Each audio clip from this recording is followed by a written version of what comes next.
பிரியமானவர்களே, ஆண்டவரை பற்றி கொள்ளுங்கள், ஆண்டவரை அடையாளம் கண்டு கொள்ளுங்கள்.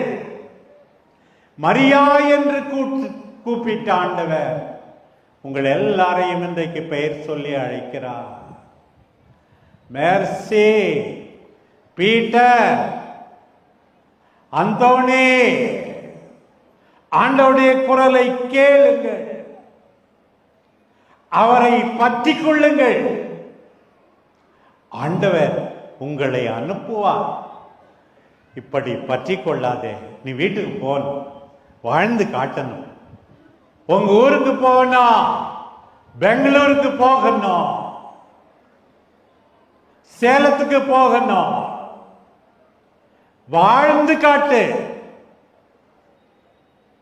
என் சகோதரர்களிடம் நீ போக வேண்டும்.